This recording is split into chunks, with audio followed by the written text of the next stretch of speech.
उनकी सारी हिस्ट्री है और अब कहाँ पर रखे गए हैं? देखिए, आज जो है पहली बार जो शिमला ज़िला की अगर बात की जाए, यहाँ पर पॉजिटिव केसेस उन लोगों के आए हैं जो हमारे ही ज़िले के बाशिंदे हैं। ये तो 3 लोग थे, 3 व्यक्ति जो पॉजिटिव इनकी रिपोर्ट आई थी। लगभग 1 बजे मेरे को रात को रिपोर्ट ये प्राप्त हुई थी। ये मुंबई से जो 18 तारीख को ट्रेन आई थी उसमें ये आए थे, और तीनों जो है हमने इंस्टीट्यूशनल क्वारंटाइन जो संस्थागत एकांतवास है उसमें इनको देहा में हमने रखा हुआ था, और इनकी जो है सैंपलिंग की गई थी, और कल रात को जो रिपोर्ट आई उसमें इनकी जो है पॉजिटिव ये आए हैं।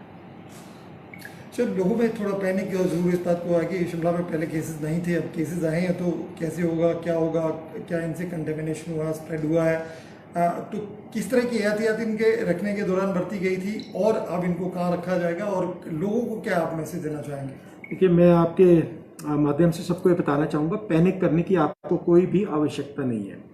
ये जो लोग बाहर से आए थे, मैं थोड़ा सा इसमें छोटा सा आपको एक एग्जांपल देना चाहूँगा कि अगर आप शिमला ज़िले को एक आइलैंड माने तो हमारे ज़िले के अंदर कोई संक्रमित व्यक्ति नहीं था। संक्रमण आने का खतरा कहाँ से था? ये सिर्फ जो बाहर के राज्यों से और स्पेशली जो रेड जोन के इलाके हैं जहाँ से ये आ रहे थे, वहाँ से संक्रमण फैलने का इसमें अंदेशा था। जैसे ही ये लोग वहाँ से आते हैं रेड जोन के, इनको हम इंस्टीट्यूशनल क्वारंटाइन में रखते हैं। खासकर ये जो ट्रेन से आने वाले लोग हैं, इनकी पहले एक मेडिकल स्क्रीनिंग होती है और इसको शोगी में किया जाता है, जहाँ प्रिलिमिनरी अगर कोई सिम्टम्स हमें दिखते हैं तो उसी समय जो हम इनको जो हॉस्पिटल की तरफ शिफ्ट करते हैं, इनकी सैंपलिंग करते हैं। ये जो 3 व्यक्ति थे, इनकी जब सैंपलिंग हुई थी तो उस समय कोई इनके सिम्टम्स नहीं थे। इनको अलग से जो है इंस्टीट्यूशनल क्वारंटाइन में देहा में रखा गया था, क्योंकि ये बाहर से आए थे, किसी से इनका मेल मिलाप नहीं हुआ है और सीधे इनको इंस्टीट्यूशनल क्वारंटाइन में डाल दिया गया है, रख दिया गया है। तो इससे कोई अंदेशा इसका फैलने का नहीं है, इसीलिए आपको पैनिक करने की कोई आवश्यकता इसमें नहीं बनती है। इन लोग तीनों व्यक्तियों को जो है हम वहाँ से शिफ्ट कर रहे हैं, और इनको जो हमारी फैसिलिटीज़ बनी हुई है कोविड केयर सेंटर्स में, क्योंकि इनके बहुत ही माइल्ड सिम्टम्स थे, हल्का इनको बुखार आया था, उसमें इनको शिफ्ट कर दिया गया। और ऐसा पैनिक करने की पूरे ज़िले में जो है मैं आपको आश्वस्त करना चाहूँगा कि कोई इसमें आपको ज़रूरत बिल्कुल भी नहीं है। साथ ही साथ मैं आपको यहाँ ज़रूर ये बोलना चाहूँगा कि जैसे मैंने अभी कहा कि अगर आप शिमला को एक द्वीप समझे, एक आइलैंड समझे, तो जो बाहर से लोग आ रहे हैं उसमें जो हमने इंस्टीट्यूशनल क्वारंटाइन का प्रोटोकॉल बनाया हुआ है, आज उसमें जो है 397 लोग जो है इस समय अभी उसमें रह रहे हैं, उसको हम बहुत रिलीजियसली जो उसको इम्प्लीमेंट कर रहे हैं, बहुत ही सख्ताई से उसको जो हम इम्प्लीमेंट कर रहे हैं। कोई भी व्यक्ति जो रेड जोन के ज़िलों से आ रहा है उसको इंस्टीट्यूशनल क्वारंटाइन में रखा ही जा रहा है। इंस्टीट्यूशनल क्वारंटाइन के अंदर भी मैं आपको बता दूं, इनको इंडिपेंडेंट रूम्स दिए गए हैं विद टॉयलेट्स। ये नहीं कि कोई हॉल है और उसको कॉमन टॉयलेट है, हर व्यक्ति के पास जो है एक इंडिपेंडेंट रूम है और टॉयलेट साथ में है। उनको जो है हम खाना भी उनके कमरों में ही देते हैं, उनको कमरों से भी बाहर आने की जो है इजाज़त नहीं है। इसलिए संक्रमण का फैलने का बहुत कम इसमें अंदेशा है। परंतु मैं यहाँ ज़रूर आपके माध्यम से लोगों को बताना चाहूँगा कि जो होम क्वारंटाइन का प्रोटोकॉल है, हालांकि जिला प्रशासन ने उसमें काफ़ी सख्ती बरती है, परंतु कुछ एक केसेस में देखा गया कि लोग उसका उल्लंघन कर रहे हैं। देखिए, इसका उल्लंघन जो है वैसे भी एक दंडनीय अपराध है, और लोगों को जो है इसमें हमने FIRs भी इसमें बुक किए और उनको इंस्टीट्यूशनल क्वारंटाइन में भी शिफ्ट किया। परंतु समाज के एक जो है बहुत आपका एक बहुत इंपॉर्टेंट आपके ऊपर दायित्व है। आप अगर बाहर से आए हैं और ऑरेंज और ग्रीन एरिया से आए हैं और आपको होम क्वारंटाइन में रखा गया है, आप कृपया करके जो घर से बाहर ना निकले, और जो इनके रिश्तेदार भी हैं उनको भी अपने घरों में बने रहना चाहिए। आप बाहर निकलेंगे, हो सकता है आप संक्रमित हो, कितना आप जो है खतरा अन्य लोगों के लिए जो है पेश करेंगे, पैदा करेंगे। इसलिए मेरा आप सबसे जो होम क्वारंटाइन में आप लोग हैं, आप अपने घरों में बने रहिए और बाहर आने की आपको आवश्यकता नहीं है 14 दिन के लिए। अगर आपने इसका उल्लंघन किया, और आपको पता है हमारी टीम्स जो है हर रोज़ 2 या 3 टीम्स जो है आके घरों पर चेक करते हैं। इसमें हमने जो जिन व्यक्तियों को पाया है उसका उल्लंघन कर रहे हैं, और उसमें हमने FIR दर्ज की है और इनको इंस्टीट्यूशनल क्वारंटाइन में शिफ्ट किया। परंतु आप अपनी जिम्मेवारी, अपने जो दायित्व है उसको कृपया करके समझिए और अपने घरों में बने रहिए। सो फार इनके जो प्राइमरी कॉन्टैक्ट्स, क्या उनको भी सर आइसोलेशन में रखा गया है? देखिए, जो 3 व्यक्ति जो पॉजिटिव टेस्ट हुए हैं, इनकी कॉन्टैक्ट ट्रेसिंग लगभग वो होती है कि किस किस के ये जो है संबंध में आए होंगे, किन किन से इन्होंने मिली मुलाकात की होगी। जैसा मैंने अभी आपको बताया, ऊना रेलवे स्टेशन पे ये डिबोर्ड हुए थे, जो मुंबई से ट्रेन आई थी, सीधे इनको जो है शोगी की ओर लाया गया था, और शोगी से जो है इनको अपने जहाँ पर हमारी इंस्टीट्यूशनल क्वारंटाइन की फैसिलिटी थी इनके लिए, क्योंकि ये चौपाल के थे, तो इनको देहा में रखा गया था। तो लगभग जो हमने कॉन्टैक्ट ट्रेसिंग के इसमें फिगर्स और एड्रेसेस जो है वो सारे हमारे पास हैं। ये जितने के जितने व्यक्ति जो इनके प्राइमरी कॉन्टैक्ट थे वो भी इस समय इंस्टीट्यूशनल क्वारंटाइन में हैं, उनकी भी जो है सैंपलिंग की गई है और उनके ऊपर भी जो है निगरानी रखी जा रही है कि कोई वो सिम्टम्स तो नहीं डेवलप कर रहे। अगर इस प्रकार के सिम्टम्स वो दोबारा अभी जो है ज़्यादा जो है इसमें से जो इनके प्राइमरी कॉन्टैक्ट्स थे उनके नेगेटिव आए हैं। हालांकि कुछ एक केसेस में हमने जो है सैंपलिंग आज की है, जो उसी फैसिलिटी में देहा में ही रह रहे थे, तो उनकी हमने आज जो है दोबारा से सैंपलिंग की है। बाकी जो है जितने भी इनके प्राइमरी कॉन्टैक्ट्स थे जो बसों में आए या ट्रेन में थे, उनकी वो इस समय इंस्टीट्यूशनल क्वारंटाइन में, तो किसी प्रकार का जो आपको पैनिक करने की आवश्यकता नहीं है। जो हमारी स्थिति है बिल्कुल इस समय हमारे नियंत्रण में है और किसी प्रकार का इसमें कोई जो है अंदेशा नहीं है। सर, एक महिला की भी डेथ हुई है आईजीएमसी शिमला में, क्या उसका जो प्रिवेंशन हो गया है या फिर अभी प्रोसेस में?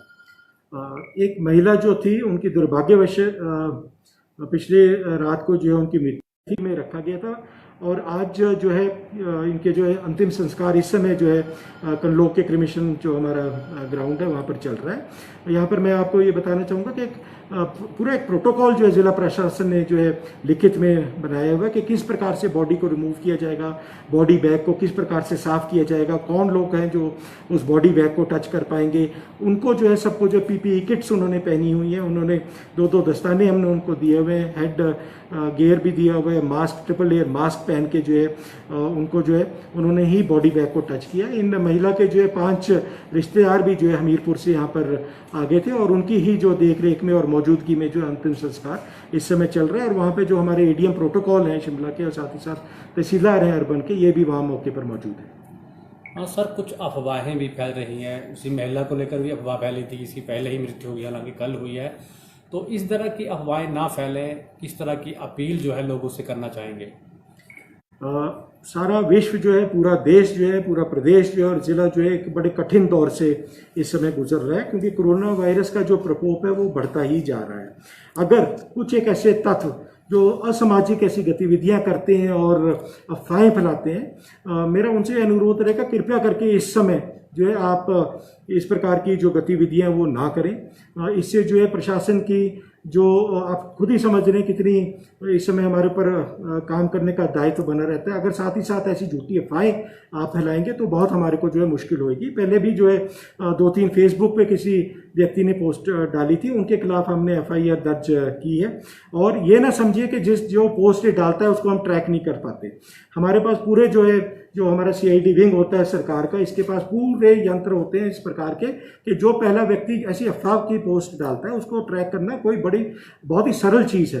तो उसी को मद्देनजर रखते हुए हमने जो अभी तक 2 या 3 मेरे ख्याल एफआईआर जो है अभी तक दर्ज कर दी गई है। परंतु मेरा सबसे यही अनुरोध रहेगा कृपया करके इस प्रकार की जो है गतिविधियां ना करें। साथ ही साथ ये भी मैं बताना चाहूँगा कि आपको किसी प्रकार की कोई जानकारी चाहिए तो हमारा जो फेसबुक पे डीसी शिमला के नाम से फेसबुक पेज है, उस पे जो है आपको बिल्कुल सही जानकारी मिलेगी। अगर कोई आप सोच रहे हैं अफवाहें फैल रही है तो हमारा फेसबुक का पेज जो है उसको हम दिन में जो है 4-5 बार जो है उसको अपडेट करते हैं, उसके ऊपर आपको बिल्कुल सही जानकारी मिलेगी और किसी अफवाह पे जो है आप यकीन ना करिए।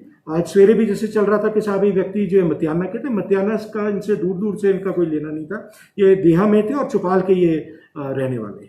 और सर, इंटर डिस्ट्रिक्ट वाहनों को लेकर कन्फ्यूजिंग है लोगों में। कैबिनेट में फैसला हुआ था कि गाड़ियाँ चल पड़ी, निजी गाड़ियाँ और टैक्सीज, तो क्या अभी भी कर्फ्यू पास की जरूरत है या फिर बिना पास के जो है वाहनों को दूसरे डिस्ट्रिक्ट में ले जाया जा सकता है? देखिए, आपके माध्यम से 2 चीज़ें इसमें स्पष्ट करना चाहूँगा।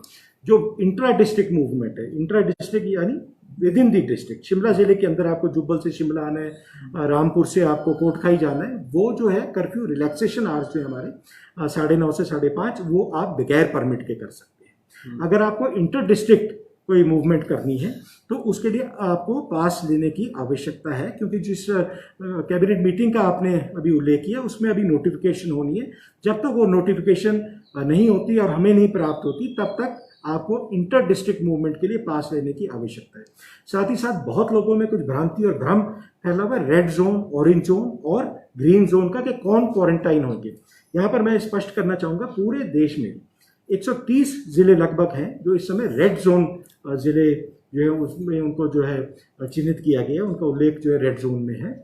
जो भी व्यक्ति बाहरी राज्य से रेड जोन के जिले से आएगा उसको मैंडेटरीली इंस्टीट्यूशनल क्वारंटाइन यानी संस्थागत एकांतवास में जो है रखा जाएगा।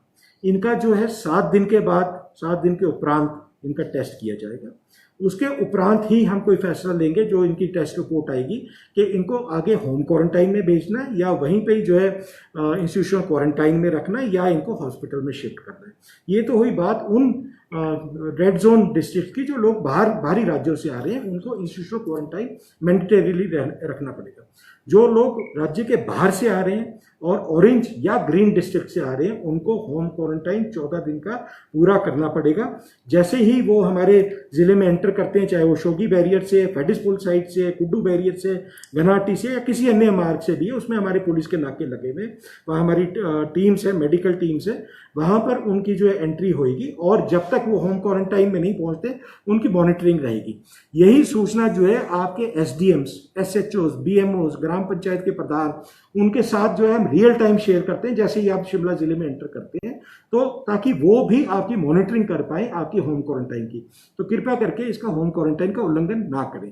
विद इन हिमाचल अगर मैं बात करूं, जो लोग इंटर डिस्ट्रिक्ट मूवमेंट कर रहे हैं पासिस पे, सिर्फ बद्दी पुलिस डिस्ट्रिक्ट से अगर कोई आ रहे हैं, जिसमें नालागढ़ भी आता है, तो उनको जो है क्वारंटाइन में रखा जाएगा। और सर, सलून को लेकर क्या गाइडलाइंस जारी की गई है?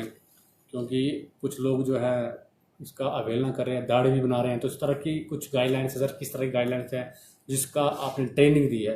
देखिए, शिमला ज़िले में और शिमला अर्बन और ग्रामीण की अगर मैं बात करूं, तो हमने जो है लगभग 3 दिन पहले जितने बार्बर्स यहाँ पर हैं, ब्यूटी पार्लर्स हैं, सैलून्स हैं, इनके जितने भी मालिक थे और जो वहाँ पर वर्कर्स थे, 193 की हमने जो है कालीबाड़ी का जो हॉल है उसमें ट्रेनिंग कराई। ये ट्रेनिंग जो है 3 सेशंस में हुई थी, ताकि फिजिकल डिस्टेंसिंग भी जो है इसमें मेंटेन की जा सके, और 193 टोटल जो है इनको ट्रेन किया था। इसी प्रकार से जितनी सब डिविजन्स हैं उसमें सब जितने हमारे SDMs हैं, उन्होंने भी इन सबकी जो वहाँ पर बार्बर्स वगैरह हैं उनकी वहाँ पर ट्रेनिंग कराई थी। इनको जो है बिल्कुल जो प्रोटोकॉल रहेगा बाल काटने के समय, वो इनको सिखाया गया है, बताया गया है किस प्रकार से इन्होंने कवरऑल पहनने हैं, टोपियाँ पहननी है, ग्लव्स पहनने हैं, ट्रिपल लेयर मास्क पहनने हैं, किस प्रकार से सैनिटाइजेशन करनी है, कुर्सी की सफाई करनी है, कितने व्यक्ति एट ए टाइम जो है दुकान के अंदर हो सकते हैं, वो सब इनको बताया गया। और उसके उपरांत ट्रेनिंग के उपरांत इनको सबको जो सर्टिफिकेट दिया गया है।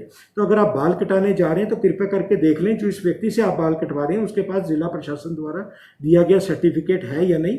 अन्यथा जो है आप कृपया करके हमारे को बताइए अगर बगैर किसी सर्टिफिकेट के कोई लोग जो है बाल काट रहे हैं। साथ ही साथ ये भी मैं आपको बताना चाहूँगा कि इस समय सिर्फ जो परमिशन हमने इनको दी है वो बाल काटने के लिए, कोई शेविंग के लिए नहीं दी, कोई थ्रेडिंग के लिए, कलरिंग के लिए जो है कोई परमिशन नहीं दी गई है। सिर्फ और सिर्फ बाल काटने के लिए परमिशन दी गई है।